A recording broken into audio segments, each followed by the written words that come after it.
Greetings, everyone. This is Payman Lorenzo, your host of the Leaders Lab podcast. Today, I have a very, very special guest, my dear, wonderful friend from the UK, Gifty.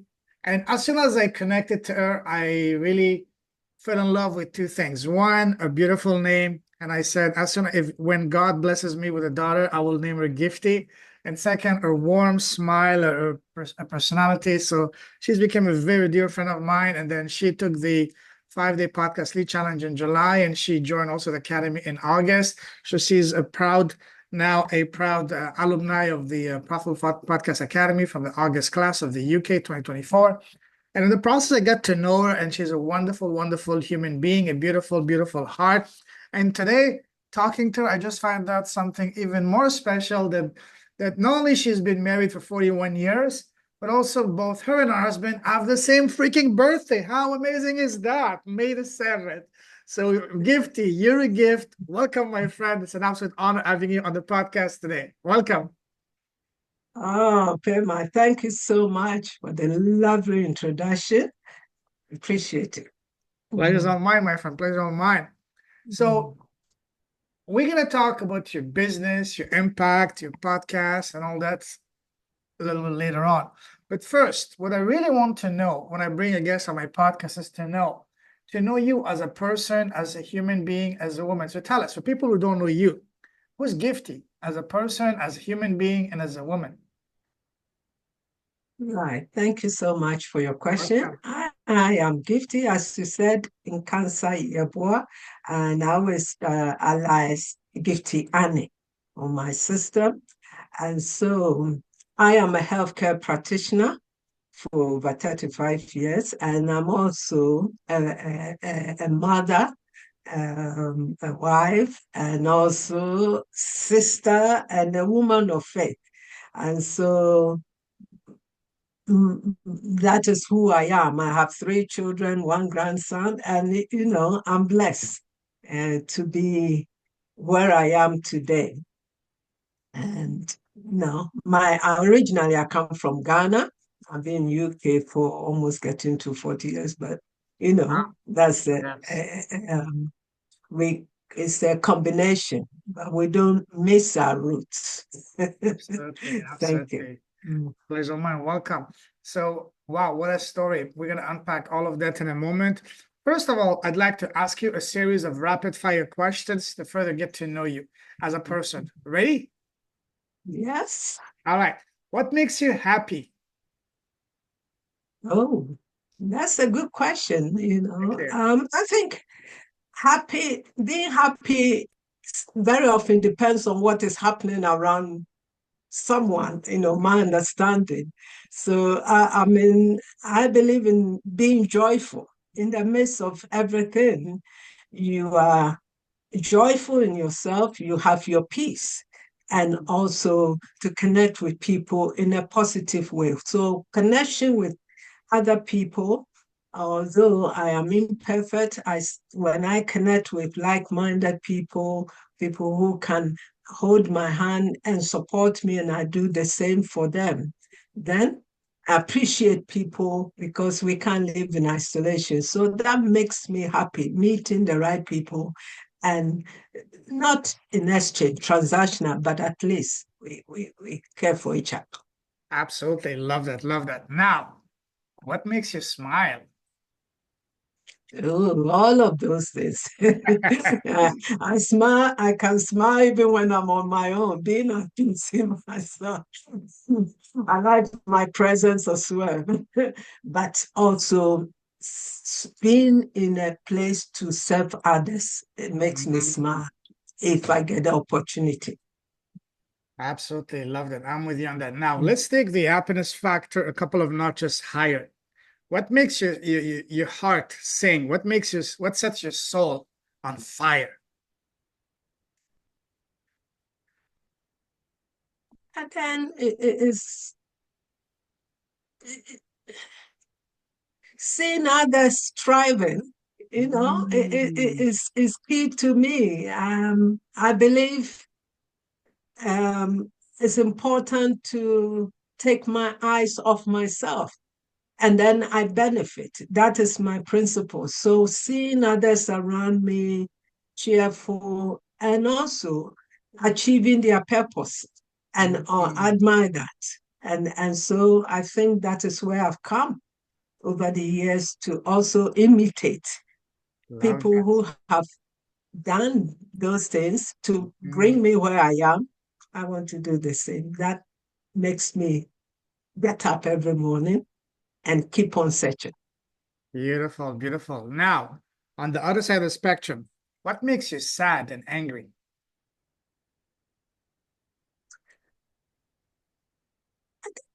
I think injustice in general makes one sad and makes me sad, but I also have to remember what is within my control that I can contribute to bring about change. And so, and also, I like to, I don't know how to put it. I don't like people being pulled down, slandered, maligned, because I believe everyone is created in God's image. Even when I have been tempted, I have to remember that, in my imperfection, I need to be merciful and compassionate to others in there. Amen. So again, um, I've had I have issues when someone is talking about anything. I just ask, have you told the person? In order to protect myself and not get drawn into it so much, because it's easily done. Absolutely So, love that. mm, Amen. Amen. mm, Now, what scares you? mm. What scares me? I can't think of anything that scares me because I believe as a Christian, I'm never on my own. Someone is angels around me. Having said that, over the times when my kids have gone out and come so late, those things have actually given me a bit of sleeplessness. But hey, I just have to let go. But I can't think of, and having been brought up in Africa, where I know many people are scared of animals and stuff. I've got the foundation in terms of that.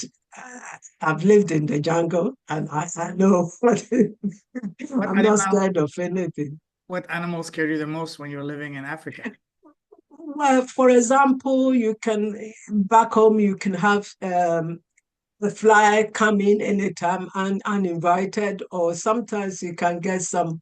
Even I've seen snakes come into our backyard. But I'm just saying those kind of things. And also my education, I did biology. We had a chance to dissect animals. So it's reduced this. It doesn't mean, Yeah, I welcome them. yeah, absolutely. So, but I can't think of anything that completely. And as a nurse, I see awful things. Hmm. So I can't think of anything. It's prepared me for No problem. That's fine. other. That's fine. Cool. Now, what would you say is your personal number one superpower? Superpower in what sense? Your personal superpower.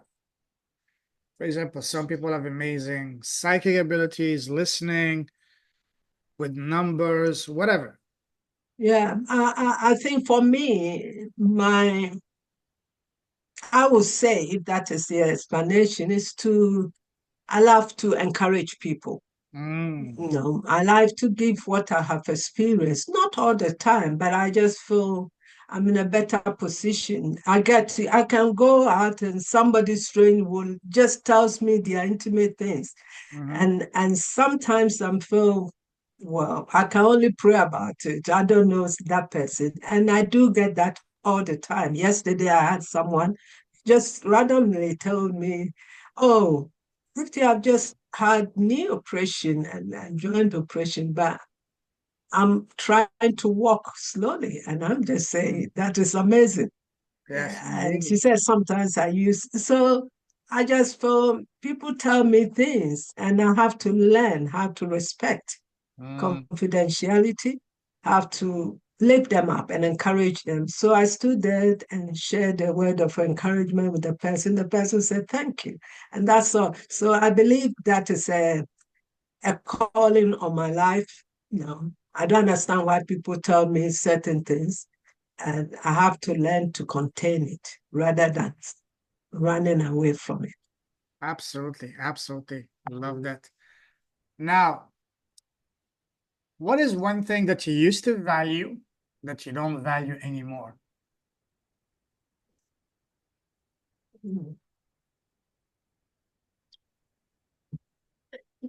Maybe as soon as I was growing, not to value, as not in terms of valuing.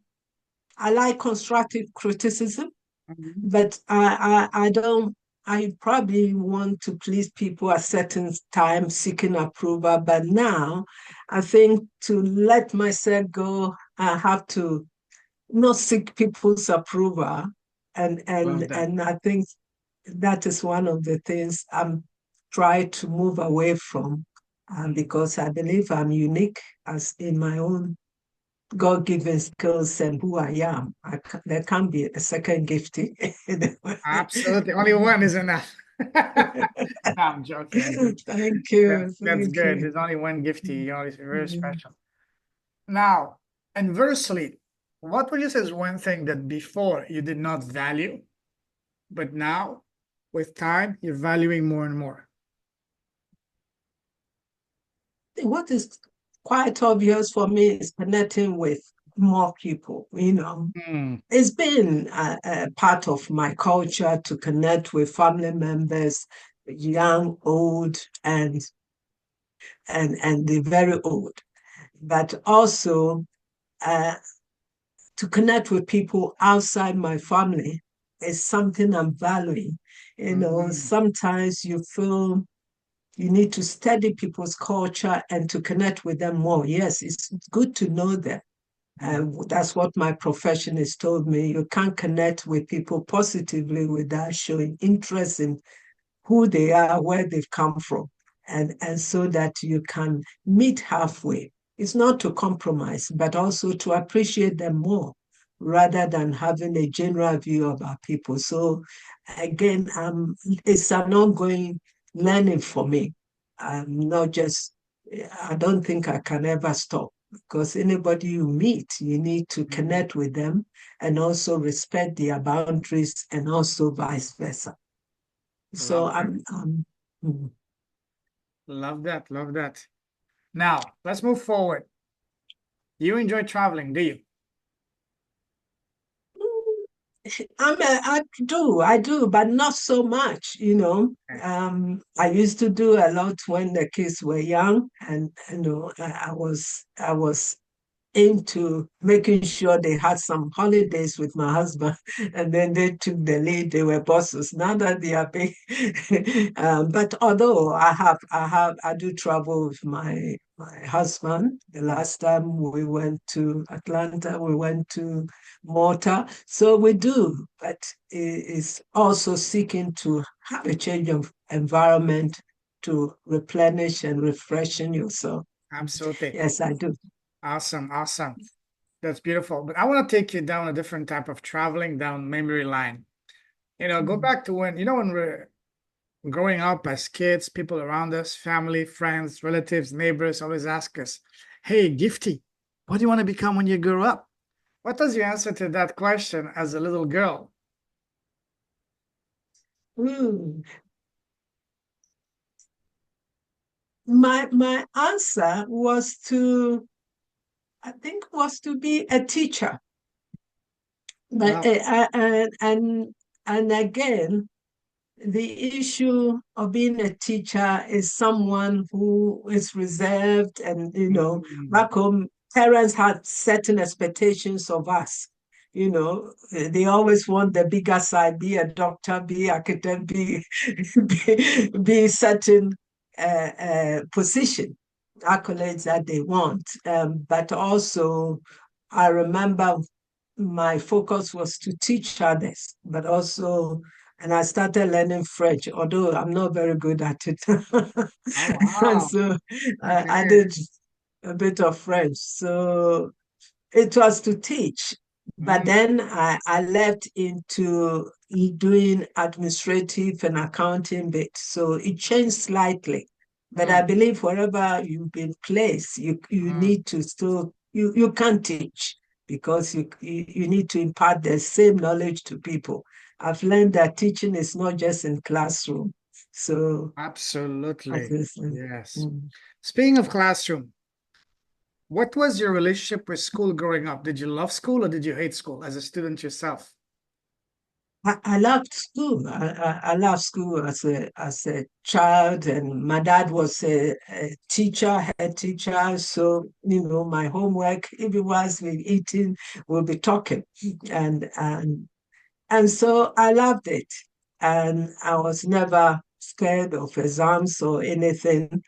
Um, but I was reserved also. I Mm, was not the outgoing to go as I am now. I can connect more with people. mhm, But as I growing up, many people use she's reserved, naive, mm, she's all those words, but which I'm mindful, but intentionally, I like to see people see me differently until they actually connect with me mm. and they get surprised. So, but it's not a problem for me, but I did like school.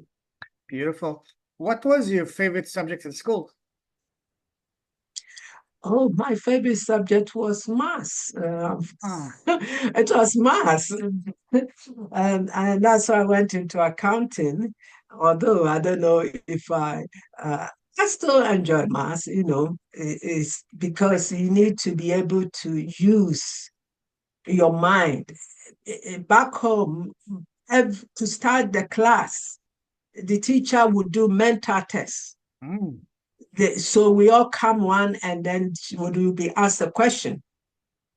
Like, what is 2 plus 2? Well, 2 times 2. You need to be able to do that, respond. So I did enjoy maths. And because my dad was in education, I had to prepare myself. So, beautiful. Beautiful. mm, Was there mm. any, what was your least favorite subject in school? My least favorite subject was probably history. Oh, why? History, because I know the history teacher wasn't.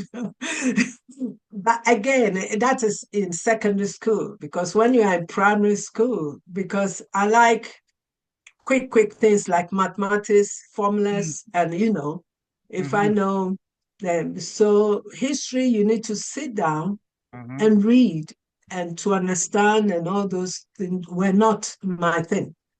Even reading, I'm encouraging myself to read the book. But when it's textbook, to get the knowledge, the information, the technique, is better for me.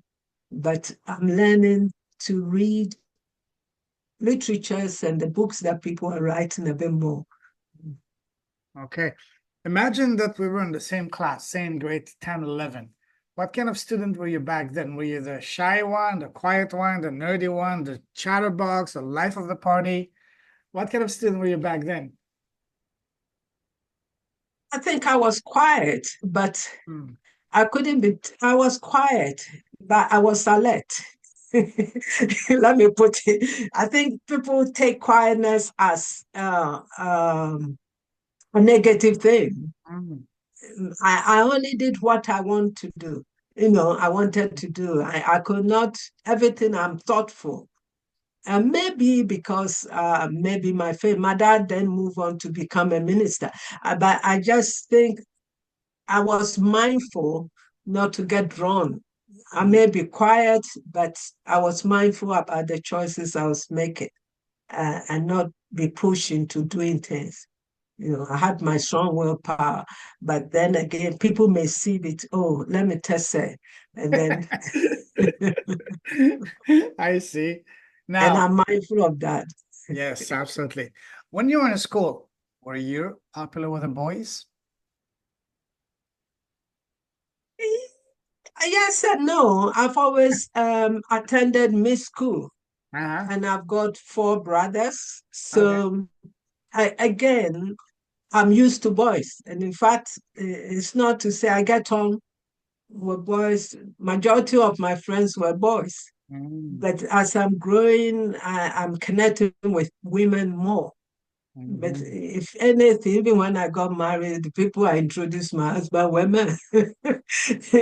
And so that again, it's not a problem. And it's only Mhm. in a platonic relationship, not Mm, in an intimate relationship, because, sure. so, Speaking of that, how did you meet your husband? oh, well, this is a long story, but just to make it brief, Yes. as I said, I love studying, and I was back home doing my diploma, and I over the weekend I was visiting a friend to make Mm, sure we've done this thing. So mm, that friend was a sister-in-law to my husband's sister. I don't know. So I just went, and she wasn't there, so I met my husband, mhm. and then everything started from there. And Wow. and So, not knowing they have spoken about me. She's spoken about me with a friend, but not knowing I was going to come there. But my friend was not there. So that's how we met. And it's, how soon did you find out that you both have the same birthday? I've always been curious about birthdays. And I'm also mindful many Africans are not comfortable disclosing their birthday, but I had to check that first. I really, because I had to check that. And I always ask, even when platonic relationship, we ask people, Mhm. when I get closer, I'm very particular about birthdays, especially for the young families in our young children in our families. I Yeah, know everyone's birthday every month. So I did good. ask. I thought Awesome. she was joking, but the sister confirmed that. So, Wow. So when mm, you found out that he has the same birthday as you, what mhm. went through your mind? I wasn't sure. I mean, I was excited, but it didn't mean much to me at that time, because at that time I was busy studying as well. And Mm, I was studying Secretary Belin.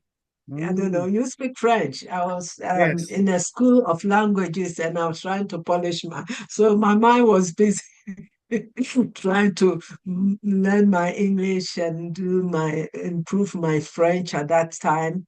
And you know, Mm, studies, because at that time I was living with my big brother, and mhm. the wife was Polish. And so, we had dynamics, different family Oh, Polish from dynamics. Poland. So Wow. Okay. yeah, they are still back home anyway.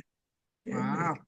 So when did you find that? When did you realize that your husband at the time he was the one for you? Was that a specific moment or was it something progressive over time?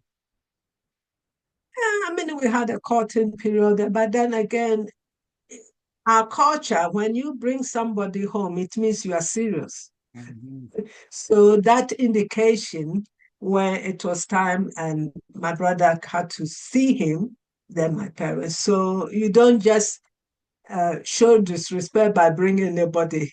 Sure, They absolutely. know about my other friends, but you know, they also know we have what do you call it? It is a part of our culture. You just don't bring anybody in that respect. Although they know Yes. about other friends, that is okay. But when you introduce Mm, certain things, then they need to be aware to give them a heads up.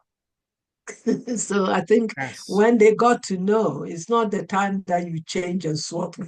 So absolutely. again, Yes, yes, yes. Do you remember what was your first job and do you remember how much you got paid the first time you worked? I did part time when I was in doing my diploma, because because my brother was connected with Polish and other um, diplomats and the rest. We during break time, during holiday period, my brother took me to one of the Czech families where they wanted the children to learn English. I think that was my first, I can't remember, and I stayed with them. So I was just helping them settle in Ghana, teaching them children English and the white, and maybe also the national diet, introducing them. So that was done during that was my first job. They were paying me, but I can't even remember how much it was. No worries. No worries. Awesome. But Cool. I moved on to work with Austrian consulate Mm, after my diploma before I came over here. Mm. okay. Okay. Cool. Now let's move forward. Let's talk about your path from the moment that you left school to now. How would you describe it? Would you say it was pretty much straightforward, smooth sailing? Once you get into one lane, you were set for life? Or was it more like a turns and twists, like a roller coaster? Say straightforward. I've been blessed with every journey that I've taken on, although that is not to say there were no challenges. But the challenges I had were things I embraced. You know, when I was in Ghana as a young person, we faced a lot of challenges. And Mm, so I don't know where this expression came to mind. I used to say, I'll use every misfortune to turn it into opportunity. And I don't know where it came from. Now, looking back, mhm. I was speaking this into my lives. So, challenges, I've had challenges, but I don't see them as such. And they are stepping stone. And sometimes I surround myself with the right people, Mhm. and my husband has been supportive for SUA in many ways and vice versa. So I think I've had, on that basis, it's been straightforward. There hadn't been any chaos I can take off. Good. Beautiful. Beautiful. Mm. Mm. So you said you moved to the UK from Ghana at a very young age. Um, how difficult was the transition for you from moving from a warm tropical country to a rainy, cold country in the Mm. UK? And just to correct that, I moved to England after I'd been married. Ah, okay. At three, although I was 20 something, I'm not discussing. I moved to England in 86, and that was married in 83. So it was, although I was young, um, I was mature, let me put it. Oh, yes. And my parents were let me go, and they were still supportive. Yes, it was at the time I came to UK, things were very smoother in sense that access to education, access to certain documents were easier to a certain extent. And I had my visa and came. And because I came from a Commonwealth country, there was that connection. I spoke English. And so when I got there, yes, I was given the documents straight away. I was able to have access to bank and put what I have and do some job, even though it was menial job, but it was bringing income. Mm, So until I joined the nursing profession after a year and a half or two. So it's been it's not been easy adapting because of mm, the culture shock. yeah. You thought this, my expectations were different, but I had to embrace it and adapt Mm, quickly in order to be part of the system, which I think it was a gradual process. yes, absolutely. What was the thing that you found the most amazing when you moved to the UK about the UK? What did you love most about the UK when you first moved there? I was, it was, I would say, turn it around. I think I had certain expectations of UK in terms of the environment, in terms of the building, in terms of the exposure. Mm. But it was not anything that blew me away coming from Africa. But then again, of course, the economic was different. The economy was different, and because I came over with a view of better my life with my husband, to make sure we supported the family and the rest. So I think, apart from the economical state, now I was thinking, I thought I wouldn't even see any debt around, wouldn't see certain things around. Traveling through from airport to by train, I could see a whole lot of things. I'm saying, am I in UK? Because what I've heard was different. But then again, you tend to come around to it. I see. Okay. Beautiful. Now let's move forward. There's a saying that says, change your story, change your life. And by story, I mean what we tell ourselves in our head all day long. So when you Gifty, you were at some of your darkest, lowest, most challenging times in your life. How did you change your story internally to change your story externally? To change the reality externally? I think this is a good question. I think that is all my service may be based around, because encountering the unfamiliarity, particularly where you meet diverse. UK is full of diverse ethnicity, many different people with different cultures and different mindset. And so when I had to do change my attitude in terms of how I was going to cope with all those differences by changing my belief system and also knowing who I was. Because when I compare, I appreciated the foundation my parents have given me in order to be able to go through what I have been through. Because back home, they instill in you self-worth. And coming to UK, I didn't understand why people were not appreciative of themselves. A lot, maybe because of the profession I went into. People became sad easily about anything, and so I've had a different culture upbringing, which has prepared me to be resilient, although was very quiet. Certain things were easy peasy for me, but it was a major problem for others. So all those things, I have to revisit my wife when I encountered anything, and I tell myself, this, I can do it. I could do it, even though there may be some pain. So I could do it. I'm better than that. And of course, as a Christian, I use scriptures to also encourage myself. And I think it's change of belief system, and revisiting my worth, my self-worth was important. Absolutely. Absolutely beautiful. Let's move forward. Let's talk about your business. Tell us about your business. Tell us about what's your impact around you and around the world. Right.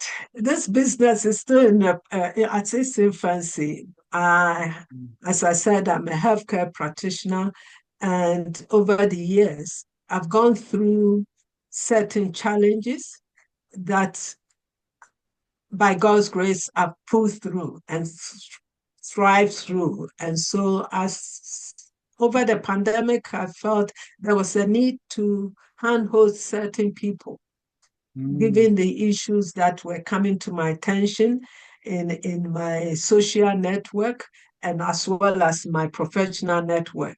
Those many people were, in fact, isolated.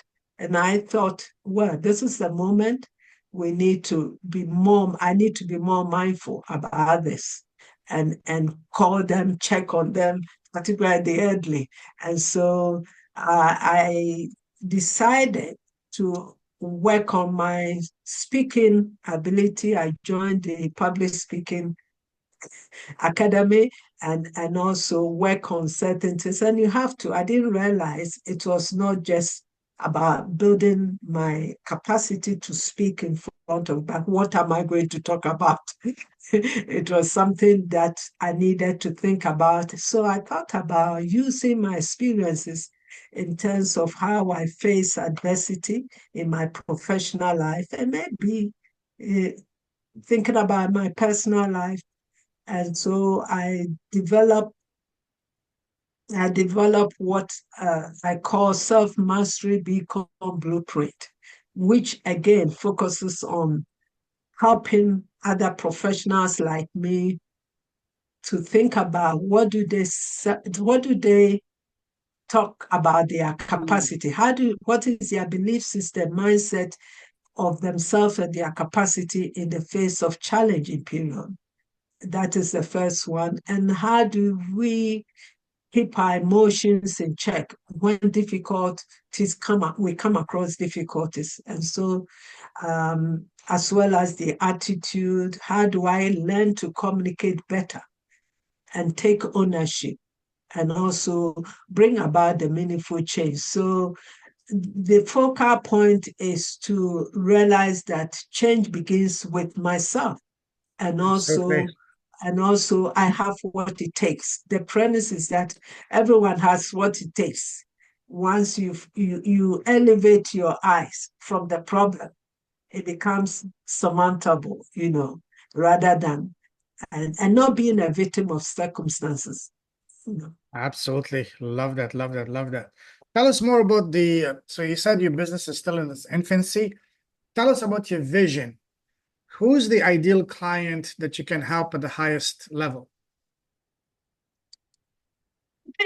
Primarily healthcare professionals Mm, in general, although I may start with women first, but everyone is welcome. I've worked with a lot of diverse people, including men and women. I'm comfortable to talk to both men and women. So, and part of my role, yes, healthcare professionals are predominantly women. We mhm. have male colleagues as well that I relate to. So it's not, just women I'm relating to. And also outside work, I relate to men as well. Um, in my church, it's not just women, it's all men who tell me about their issues, but primarily for professionals who may be going through difficult times, and particularly if you're a healthcare professional person, because I can resonate with that and share my story, how I overcame that with confidence, although to prepare myself to be a source of inspiration. Yes, I hope I've answered that. oh yes, oh yes, oh yes. Um, have you been able to help any clients so far, even in the past, in your professional work, that you can do the same thing now for your clients when you start your business? Yes, I've got a lot of examples. And as I said, I'm at the moment I help with managing complex cases with my colleagues and the cohort of professionals allocated to me. That is what I do daily. I'm still working full time. And part of the main aspect is get people to have a shift in where they are before they can focus on the actual work. So we call it restorative. And again, I do help people, and all of a sudden, people can bring their personal issues. When people are burdened, or professionals are burdened with their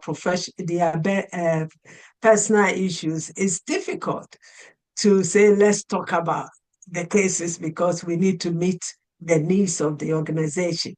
You have to be able to make room provide space to help them to share what is on their heart so that they can be listened to, you being present, and before they free up themselves to manage what is complex, because part of my work is dealing with safeguarding children within families, and it can be emotional or emotive work. It's highly emotionally demanding. So one needs to be mindful to make room for the practitioner to express themselves in a safe environment before, and how they have struggled with certain families, certain cases, before they can provide the best of themselves. Let's face it, you can't give anything out of empty cup. If a practitioner is not at the right place, and if I can help, I signpost them and help them to seek the right support. Absolutely, absolutely. Okay, wow, amazing. Now, give us some examples of what you mean. Right. And for a classical examples, I've had a number of colleagues who were having difficulties to connect with their team.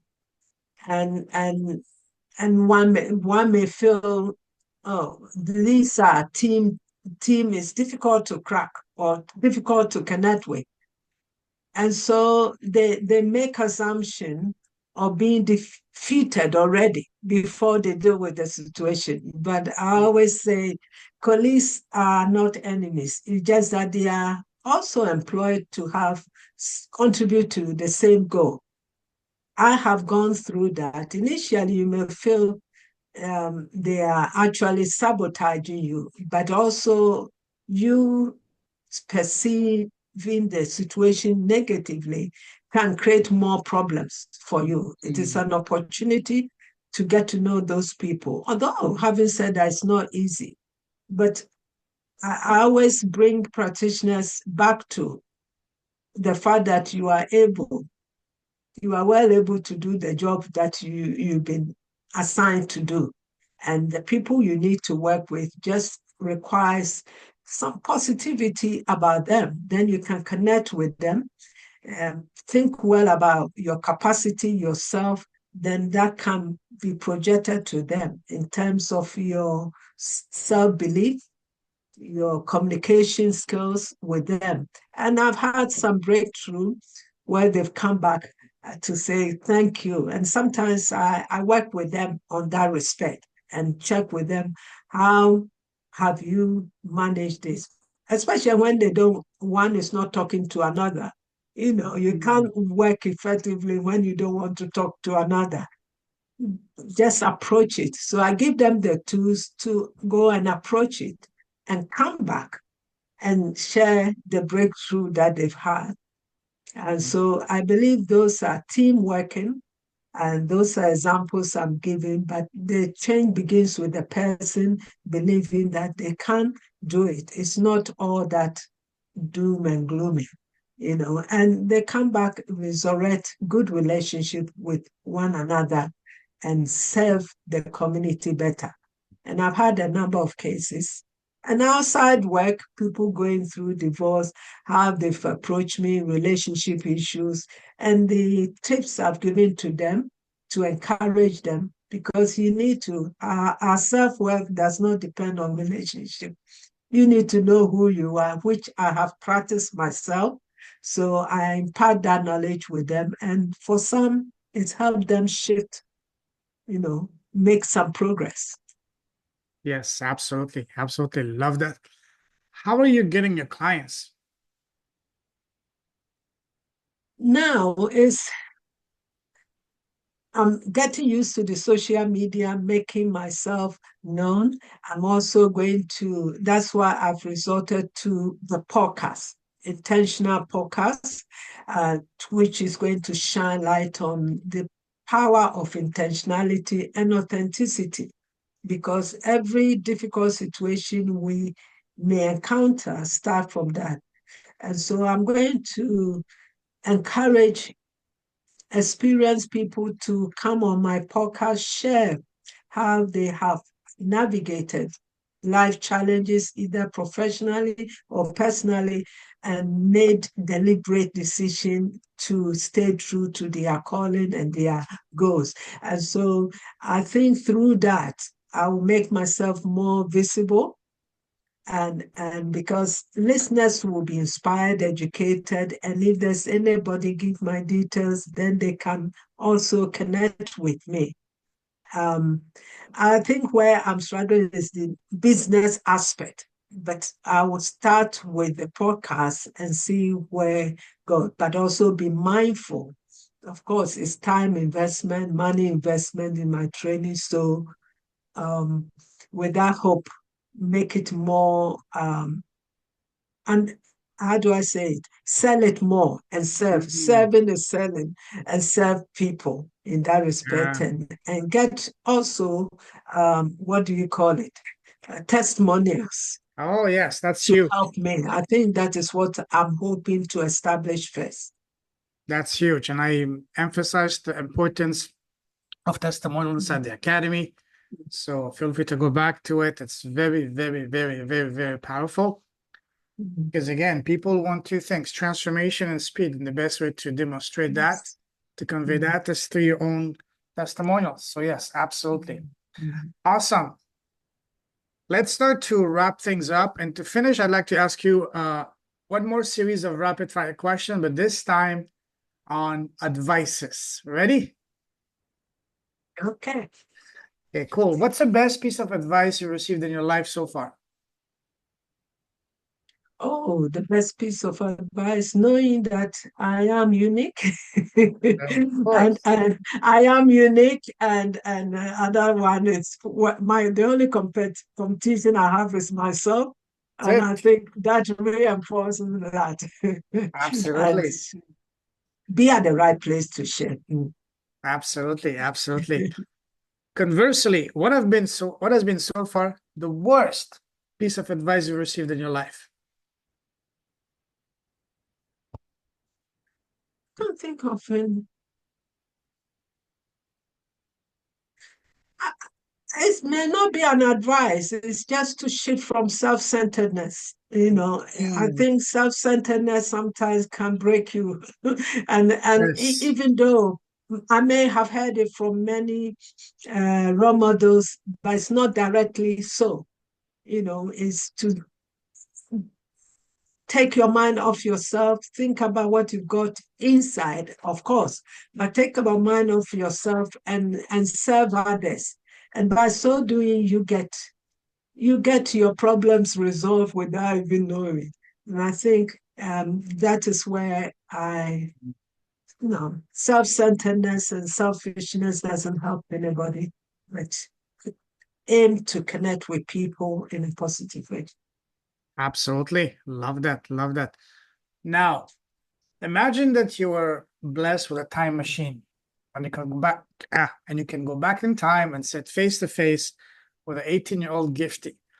What's the Mhm. number one piece of advice you would give to her, knowing all that you know now? Oh, the advice I would give to everyone is, again, know who you are, and also knowing that you are more than enough, and focus. I'm still giving it to the young people.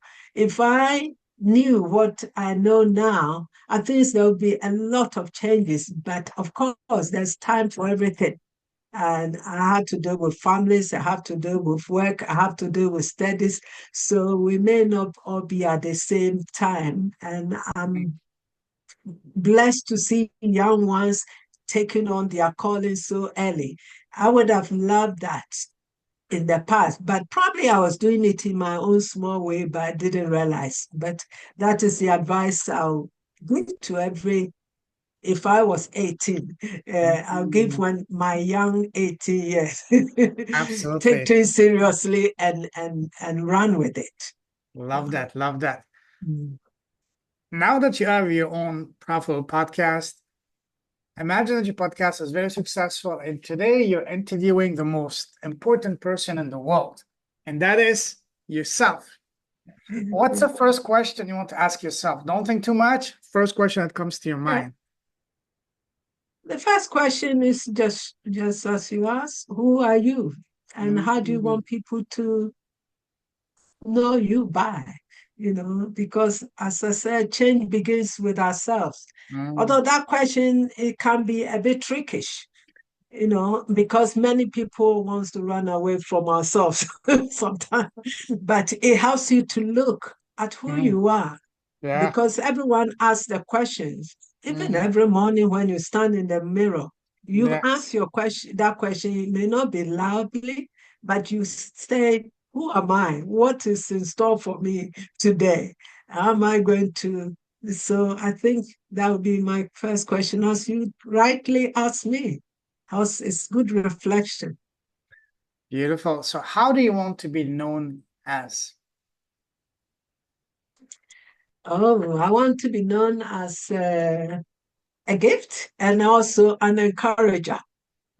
Yes, a cheerleader. Yes. Someone a cheerleader who encourages people and remind people I'm not far away, even though God is with us. So, absolutely, and you're really, really, really doing that very well, because you have a very warm personality, a beautiful smile, and with that beautiful name of yours, of course, you're a gift. You always inspire thank people. you so much. Very welcome. If someone wants to connect with you, Gifty, what's the best way to do so? Right. And that will be via my email. I don't have a website yet. Is called Beacon of Light 30 at gmail.com at the moment. And also by my Facebook. I've developed the Proactive Professional Network, which I'm working on. So it's Beacon of Light 30 at gmail.com. All right. I can be accessible. Yes, I will put all of that in the show notes. So listen, Gifty, it's been an absolute pleasure, blast having you on the podcast. Love your story and very much cheering for you to really succeed, because you have a beautiful heart, powerful message, and even more bigger vision. So keep shining your light, keep blessing the world, your presence, your impact, your beautiful smile, your gift. You're a gift yourself, and keep sharing your gifts around you and around the world, loud and proud. Stay safe, stay awesome, my wonderful friend. Take care, God bless, and talk to you very soon. Take care. Thank you so much. It's been an honor to be on this podcast, and I really appreciate that. And wishing you well too. God bless you. Thank you very much. Thank you. I appreciate that. Take care, my friend. Cheers. Bye-bye. Yes.